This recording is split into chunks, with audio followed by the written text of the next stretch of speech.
Muy brevemente vamos a recordar la última parte, solo la última parte de lo que veíamos en la clase pasada. Hermano Hugo, 1, 2, 3, Eduardo. Es un medio para honrar a Dios. Eso fue lo último que vimos. ¿Y qué dijimos de eso? No dijimos nada. Vimos unos textos.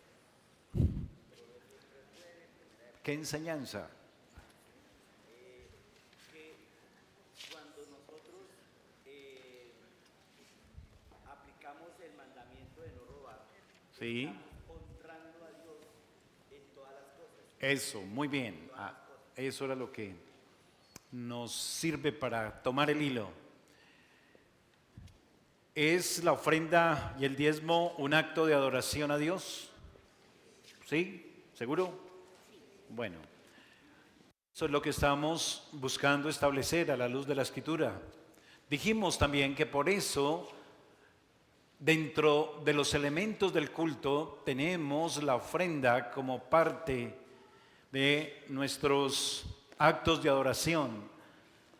Venimos a adorar a Dios, hemos dicho. Y no se les olvide esa imagen que creo es el mejor resumen que tenemos, que Pedro nos da en su carta. Recuerda que somos piedras vivas que conformamos una casa espiritual y sacerdocio santo para ofrecer sacrificios agradables a Dios por medio de Jesucristo. Así que venimos en el culto público a la casa de Dios como un sacerdocio santo para ofrecer sacrificios espirituales en Cristo. Y dentro de esos sacrificios que damos a Dios está también el ofrendar. Es una parte de nuestra adoración, es una parte sacrificial. Así que esta mañana deseo retomar ese tema, ver el diezmo y la ofrenda como un acto de adoración en el culto público a Dios. Dice nuestra confesión de fe de 1689, en el capítulo 22, dice: la luz de la naturaleza muestra que hay un Dios que tiene señorío y soberanía sobre todo. Es justo, bueno y hace bien a todos, y que por tanto debe ser temido, amado, alabado, invocado, creído, servido con toda el alma, con todo el corazón y con todas las fuerzas. Pero el modo aceptable de adorar al verdadero Dios está instituido por Él mismo y de tal manera limitado por su propia voluntad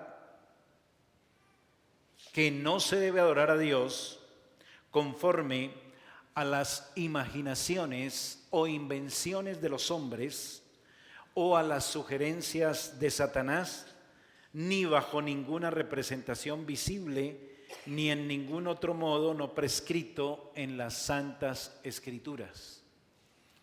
Así que la adoración a Dios tiene un principio regulador, y es que solo podemos adorar a Dios con lo que Dios mismo ordena que debemos adorarlo.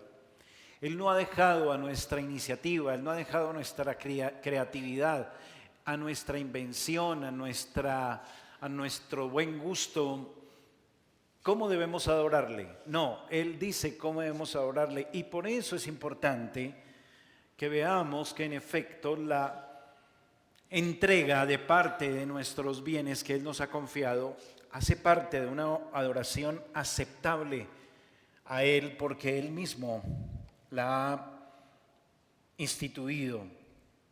Así que quisiera que miráramos en primer lugar que parte de nuestros sacrificios espirituales en la adoración consiste en entregar nuestros diezmos y ofrendas a Él. Parte de nuestros sacrificios espirituales en la adoración a Dios consiste en entregar nuestros diezmos y ofrendas a Él. Y digo que parte de nuestra adoración tiene que ver con entregar nuestra ofrenda, nuestros diezmos a Dios, porque no solo de eso trata el culto, es solo una parte. Hay también oración, hay también una entrega de nuestra vida como un sacrificio vivo que está puesto allí en el altar de Dios para que su palabra entre como una espada de dos filos profundamente, hiera nuestro corazón, impacte nuestra alma, transforme nuestra vida, ilumine nuestra mente y nos conforme más a la imagen de Cristo. Y muchos otros elementos del culto público. Entonces, una parte tiene que ver con la entrega de estos diezmos y ofrendas al Señor. Permítame decir a manera de introducción y de comentario que hay muchas reacciones contrarias cuando se habla de este punto. Es decir, se opone en nuestra mente, el corazón, y argumenta, por ejemplo, que es legalismo, que eso pertenece al Antiguo Testamento, que entonces eso es de la ley y que entonces enseñar eso o practicarlo también es un legalismo. Otros dicen, no, eso es un abuso de parte de la iglesia para enriquecerse, para medrar con la palabra de Dios, para sacar provecho. Y todo esto son solo argumentos de nuestra naturaleza humana caída que no tienen ningún fundamento ni ningún asidero sólido a la luz de la palabra de Dios. Más bien podemos ver a la luz de las Escrituras que nosotros como cristianos debemos complacer a Dios y hacer su voluntad y estar dispuestos a obedecer las Escrituras. Y si esto está en la Escritura, es un regocijo para el creyente, no solamente un deber, sino también un instrumento, una oportunidad que nos da Dios para también adorarle, para también servirle y poder tener ese privilegio y satisfacción de honrar a Dios de esa manera. ¿Por qué los cristianos no dan diezmos y ofrendas? ¿Se ha preguntado usted eso? Bueno, quizás por falta de enseñanza. Muchos hermanos se han acercado por estos días, a partir del momento en que empecé a hablar del octavo mandamiento, me han dicho, pastor, qué bueno que enseñe ese tema. Estaba haciendo falta. Otros dicen, pastor, yo veo que hay hermanos que ni siquiera se han dado cuenta de que eso existe en las Sagradas Escrituras. Yo veo que hay otros que no ven la importancia en la Biblia de este asunto. Entonces, puede ser por falta de enseñanza que algunos creyentes no practican este deber. El predicador, en efecto, pues está llamado a predicar todo el consejo de Dios. Así que es legítimo, en verdad, que enseñemos o que se enseñe todas estas cosas y este aspecto específicamente.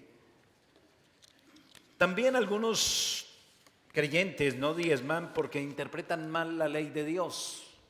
Quizás no alcanzan algunos creyentes, hablo de cristianos, a decir que dar el diezmo es legalismo, pero quizás algunos sí todavía tienen dudas acerca de si la ley de Dios está vigente o no está vigente todavía.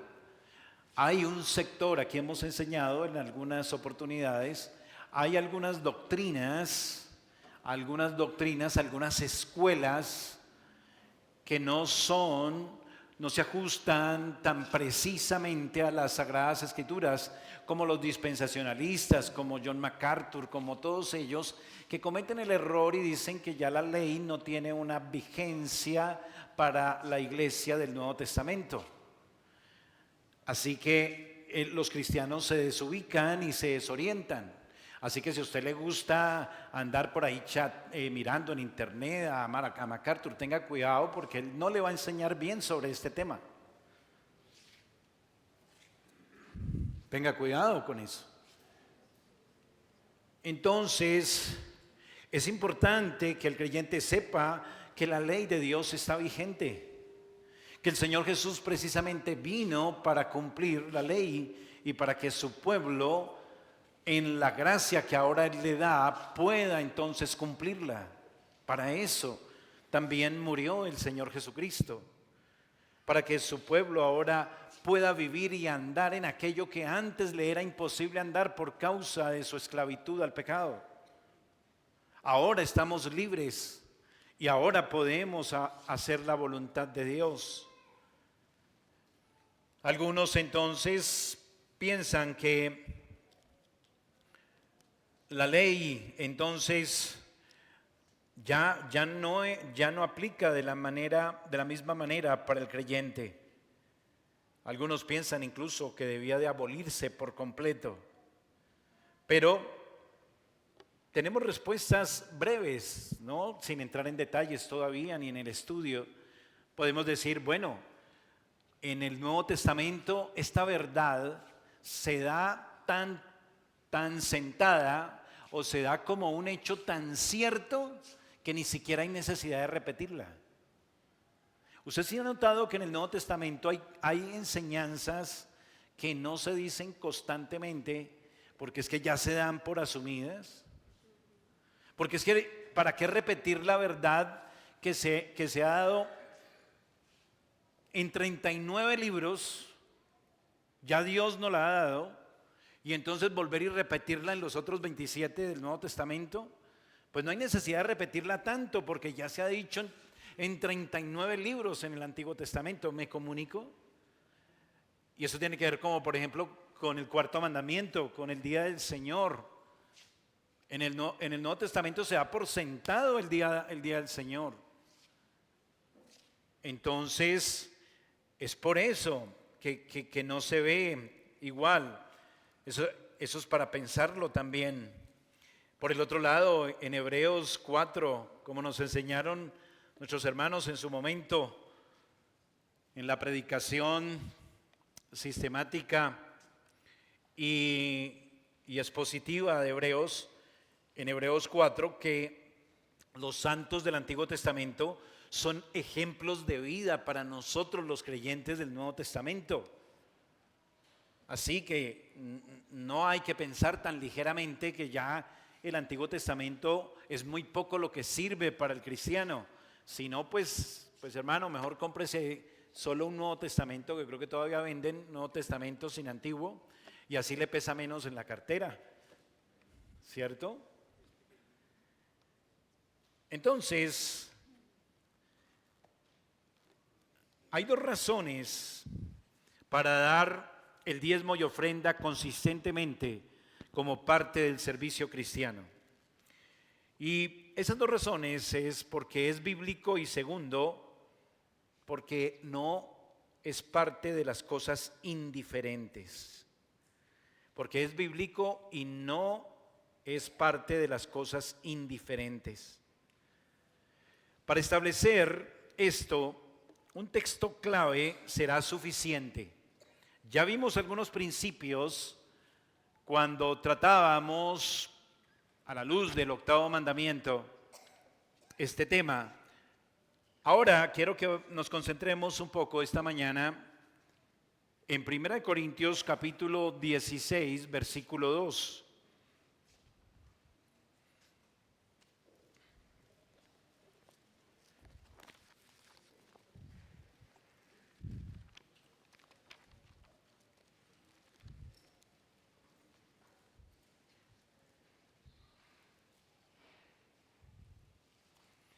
Cada primer día de la semana, uno de vosotros ponga aparte algo. Cada uno de vosotros ponga aparte algo según haya prosperado, guardándolo para que cuando yo llegue no se recojan entonces ofrendas. 1 Corintios capítulo 16, versículo 2. Vuelvo a leerlo. Cada primer día de la semana, cada uno de vosotros ponga aparte algo según haya prosperado, guardándolo para que cuando yo llegue no se recojan entonces ofrendas. Hablemos primero, o pensemos, meditemos un poco primero en el contexto del texto, es decir, de este versículo 2. Bueno, todo el capítulo 16 contiene las palabras finales de Pablo de esta primera carta, a los Corintios. Él está abordando en esa despedida también, o en ese final, mejor, de la carta, está abordando lo referente a la recolección de ofrendas para el pueblo de Dios. Eso lo vemos ahí precisamente en los primeros 4 versículos. Dice, por ejemplo, el verso 3 y 4, y cuando haya llegado, a quienes hubieres designado por carta, a estos enviaré para que lleven vuestro donativo a Jerusalén, y si fuere propio que yo también vaya, irán conmigo. Entonces, algunas necesidades de otras iglesias se estaban teniendo en cuenta. Aquí Pablo, inspirado por el Espíritu Santo, le escribe a la iglesia acerca de la importancia de también apoyar y también colaborar con las necesidades de los santos en otras iglesias, en otros lugares. Así que eso es importante. También en este capítulo habla de algunas peticiones personales que tienen que ver con su viaje y de sus colaboradores, como dice del verso 5 al verso 18. Iré a vosotros cuando haya pasado por Macedonia, pues por Macedonia tengo que pasar, etcétera, etcétera. Dice el verso 11, por tanto nadie le tenga en poco, hablando de Timoteo, sino encaminadle en paz para que venga a mí. Está hablando también de los recursos para el viaje de Timoteo y otras cosas. Y termina con sus saludos y bendiciones apostólicas. Y eso lo notamos del versículo 19 en adelante. Las iglesias de Asia os saludan. Verso 21, yo Pablo os escribo esta salutación de mi propia mano. El que no amare al Señor Jesucristo sea anatema. La gloria del Señor Jesucristo esté con vosotros. Mi amor en Cristo Jesús esté con todos vosotros. Amén. Esto es más o menos el contexto de nuestro texto. ¿Cuál es el asunto puntualmente? Bueno, claramente hay una nueva sección a partir de el versículo 1 de este capítulo 16. Hay una nueva sección. Note las primeras palabras, dice, en cuanto a la ofrenda para los santos. El apóstol Pablo viene hablando a la iglesia de Corinto en su carta de varios temas y va hablando de manera, llamemos, ordenada, sistemática, de tema en tema, y cada sección entonces la va introduciendo más o menos con estas mismas palabras. Mire, por ejemplo, el capítulo 7 de la carta, verso 1, en cuanto a las cosas que me escribisteis. ¿Sí nota que es la misma introducción? En cuanto a las cosas que me escribisteis. Ese es otro tema, lo que va a hablar en el capítulo 7. Capítulo 12, mire el 12.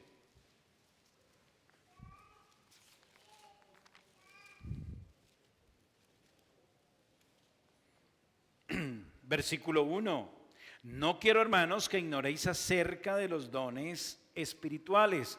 Pues ahora va a hablar de otro tema, va a hablar acerca de los dones espirituales. Y en el capítulo 16 que estamos viendo, pues dice, en cuanto a la ofrenda. Así que Pablo está abordando ciertos temas diferentes, puntuales, gracias, y llega entonces al capítulo 16. Y en este caso está, como dije hace un rato, hablando de cómo deben ayudar a la iglesia de Jerusalén, como dice el versículo 3 que ya leí. Pablo había enseñado antes sobre esto y también lo hace en la segunda carta que va a escribir. Y esta ofrenda entonces va a ser para ayudar a los hermanos que están pasando por una necesidad en la iglesia de Jerusalén. Pablo entonces habla de cómo debe ser la recolecta de esas contribuciones. Así que es importante tener en cuenta los detalles. ¿Por qué? Porque aquí se está hablando del tema económico. Este versículo que nos habla acerca de la recolección de ofrendas para una ayuda puntual, que era para la iglesia de Jerusalén, nos da principios en todo lo que se refiere a recoger dinero en la iglesia. ¿Sí me estoy comunicando? Ese es el tema que está tratando aquí el capítulo 16. Se trata de recoger dinero. Entonces nos sirve para tomar también principios en lo que vamos a ver respecto a los diezmos y ofrendas. Entonces nos dice, por ejemplo, cada primer día de la semana. Entonces sí es en el día del Señor cuando se reúne la iglesia para rendir culto, que es legítimo recoger dinero. ¿Me comunico? Ahí está en las Escrituras. Cada primer día de la semana. ¿Cuándo era el primer día de la semana? El primer día. El domingo. ¿Y el domingo era qué? El día del Señor.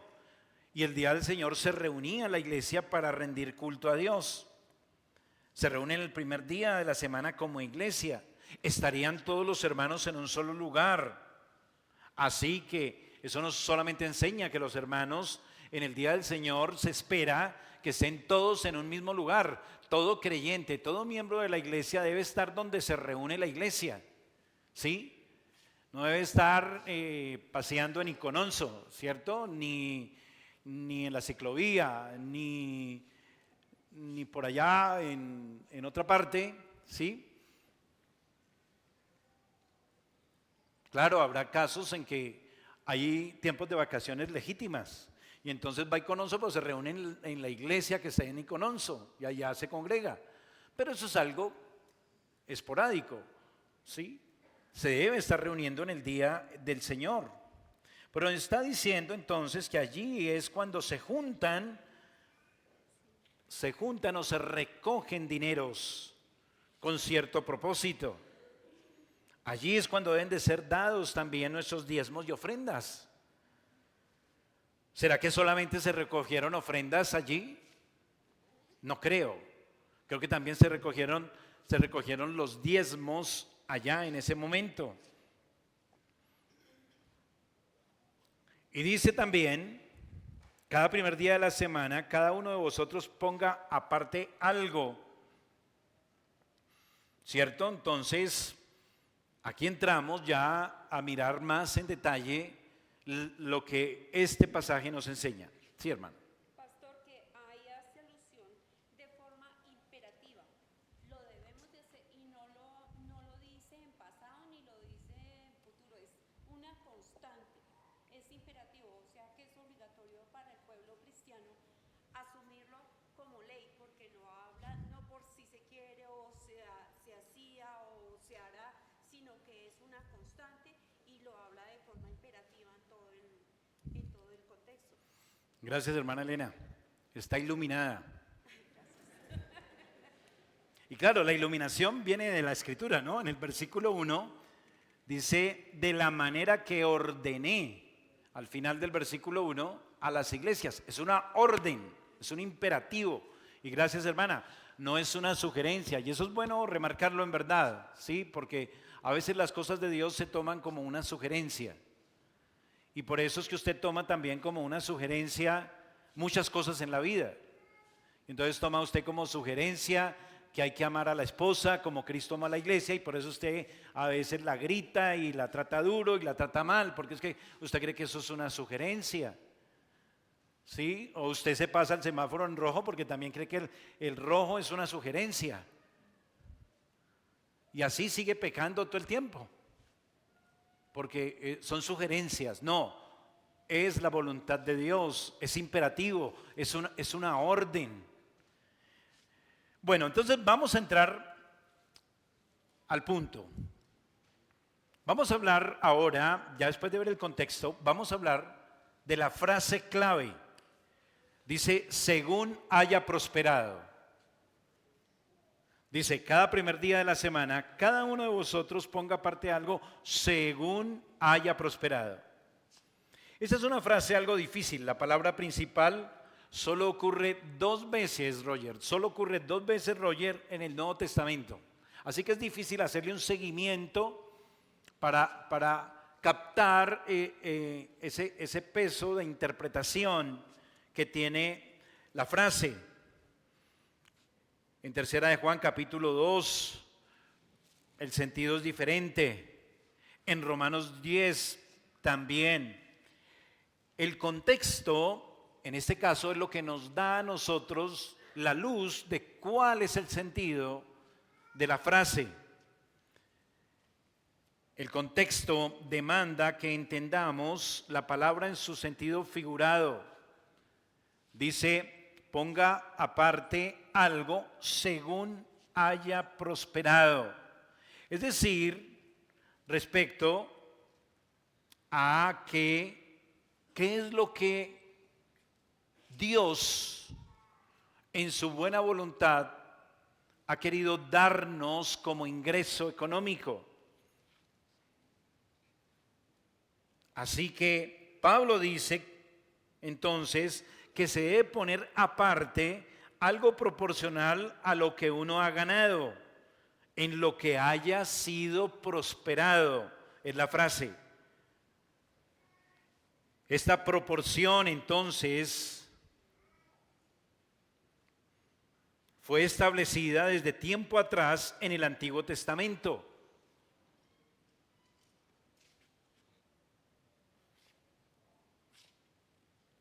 ¿Hay libertad para nosotros decidir cuánto es lo que vamos a dar a Dios?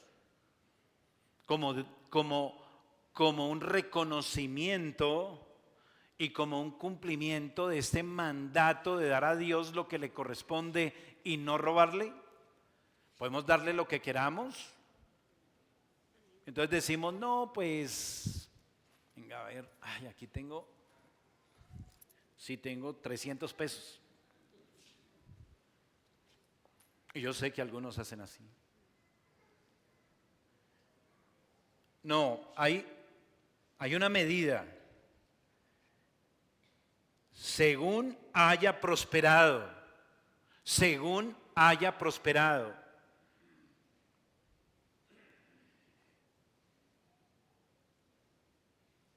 Y esta proporción, vuelvo a decir, fue establecida tiempo atrás como un principio para el pueblo de Dios en el Antiguo Testamento. Y eso lo vamos a ver más adelante. Tal vez hoy no alcanzamos, pero sí de hoy en 8 días. En la congregación de Corinto, aunque era una ciudad gentil, gran parte de ella parece ser que era judía. Tanto judíos como gentiles estaban familiarizados con las escrituras del Antiguo Testamento. Y si hay algo que podemos entonces inferir, es que ellos ya conocían el principio antiguo testamentario, que había un porcentaje, una base para pensar en cuánto debo dar proporcionalmente a lo que Dios me ha prosperado. Entonces no es que voy a dar, insisto, como mi imaginación tenga, sino que sí hay un parámetro, hay una base, y esa base sabemos que es el 10%. Algo que debe ser enfatizado aquí es que la palabra principal ha sido prosperado. Nos está diciendo, en efecto, que es lo que por la bondad de Dios el creyente ha recibido como una ganancia, ha recibido para su sustento. ha recibido para cubrir sus necesidades, ha recibido para administrar de parte de Dios. En conclusión, Si el Señor no le da la pudiera al palabra. creyente en un día por 1.000.000 de pesos, el creyente puede tener la libertad de decir voy a pagar mis gastos o pagar mis deudas y de lo que me quede doy. La hermana pregunta que si hoy recibo de Dios una ganancia de 1.000.000 de pesos, ¿puedo pagar o cubrir primero mis deudas y mis gastos y después dar a Dios? La respuesta es no, porque es de lo que Él me ha prosperado. Antes de, Es que a veces, normalmente a veces como creyentes pensamos que podemos hacer eso, que primero están mis obligaciones y mis compromisos para no quedar mal y de lo que quede dar al Señor. bueno, entonces yo sigo como intérprete de la hermana. Ella dice que muchas veces se considera o sea, se ha difundido en algunos hermanos que el principio consiste en que primero aparto para cubrir mis gastos, mis necesidades, ¿por qué? Para no quedar mal, y de ahí entonces doy. Note que eso está en clara oposición al principio de dar a Dios. ¿En qué sentido? Recuerde que el principio de dar a Dios como acto de adoración está en el marco sacrificial. Ofrecemos sacrificios agradables a Dios por medio de Jesucristo. Cuando yo aparto primero para cubrir mis gastos, mis deudas, mis responsabilidades, mis asuntos, finalmente lo que estoy haciendo es dando de lo que me sobre. No estoy dando ningún acto sacrificial. ¿Sí me comunico? No, ahí no aplica. No, es de lo que yo recibo inicialmente antes de cualquier otro tipo de gasto. Pastor, y Señora. perdón, pero es que eso es tan fundamental que quede claro, porque se dice diezmo y ofrenda. Entonces está claro lo del diezmo. La ofrenda, ¿cómo la debemos manejar? ¿Qué es exactamente? Bueno, la ofrenda, el texto nos alumbra, gracias hermana, la ofrenda tiene que ver con aquello que yo doy para otro tipo de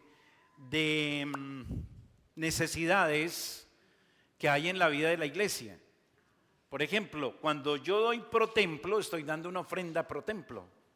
No lo podemos enmarcar en el momento en que nosotros estamos aquí. Sí, si doy una ofrenda para benevolencia específicamente, es una ofrenda para benevolencia, pero es aparte del diezmo.